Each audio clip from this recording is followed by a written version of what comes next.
ओम नमः शिवाय। श्री शिव महापुराण रुद्र संहिता सृष्टि खंड 12वां अध्याय। नारद जी बोले, हे ब्रह्मन, हे प्रजापते, हे तात, आप धन्य हैं क्योंकि आपकी बुद्धि भगवान शिव में लगी हुई है। हे विधे, आप पुनः इसी विषय का सम्यक प्रकार से विस्तार पूर्वक मुझसे वर्णन कीजिए।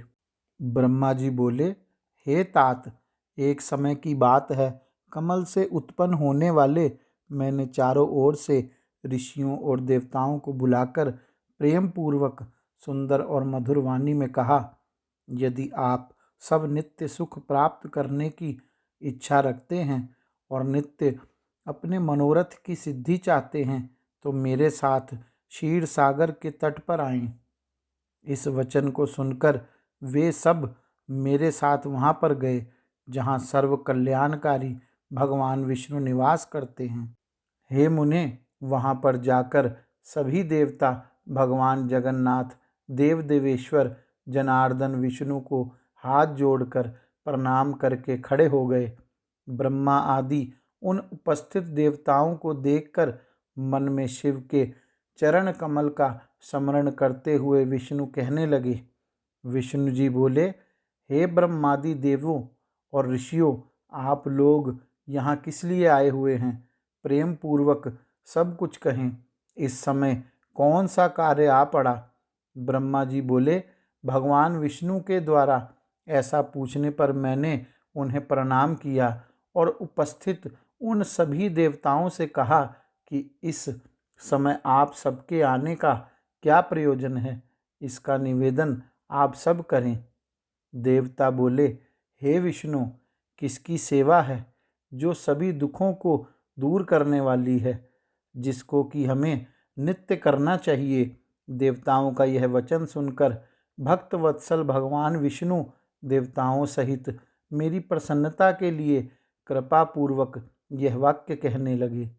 श्री भगवान बोले, हे ब्रह्मन, देवों के साथ आपने पहले भी इस विषय में सुना है, किंतु आज पुनः आपको और देवताओं को बता रहा हूँ। हे ब्रह्मन, अपने अपने कार्यों में संलग्न समस्त देवों के साथ आपने जो देखा है और इस समय जो देख रहे हैं, उसके विषय में बार बार क्यों पूछ रहे हैं? सभी दुखों को दूर करने वाले शंकर जी की ही सदा सेवा करनी चाहिए। यह बात स्वयं ही उन्होंने विशेषकर मुझसे और ब्रह्मा जी से भी कही थी। इस अद्भुत दृष्टांत को आप सब लोगों ने भी देखा है। अतः सुख चाहने वाले लोगों को कभी भी उनका पूजन नहीं छोड़ना चाहिए। देव देवेश्वर भगवान शंकर के लिंग मूर्ति रूप महेश्वर का त्याग करके अपने बंधु बांधवों सहित तार पुत्र नष्ट हो गए। शिव की आराधना का परित्याग करने के कारण वे सब मेरे द्वारा माया से मोहित कर दिए गए और जब वे शिव की भक्ति से वंचित हो गए तब वे सब नष्ट और ध्वस्त हो गए। अतः हे देवसत्म, लिंग मूर्ति धारण करने वाले भगवान शंकर की विशेष श्रद्धा के साथ सदैव पूजा और सेवा करनी चाहिए।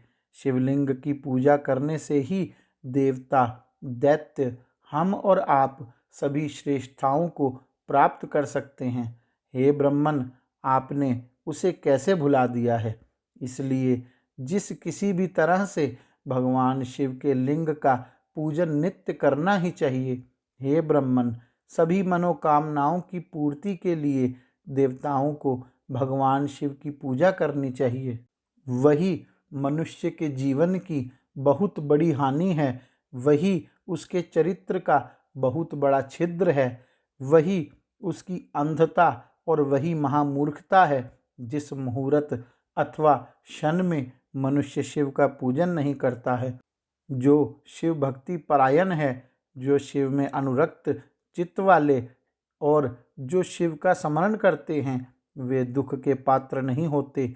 जो महाभाग मन को अच्छे लगने वाले सुंदर सुंदर भवन, सुंदर आभूषणों से युक्त स्त्रियां, इच्छानुकूल धन पुत्र पौत्रादि संतति, निरोग शरीर, अलौकिक प्रतिष्ठा, सर्वलोक का सुख, अंतकाल में मुक्ति लाभ तथा परमेश्वर की भक्ति चाहते हैं, वे पूर्व जन्म कृत पुण्याधिक्य के कारण सदाशिव की अर्चना किया करते हैं।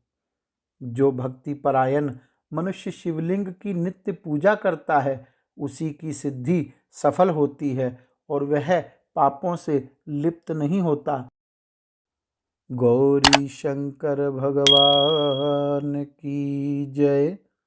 ओम नमः शिवाय।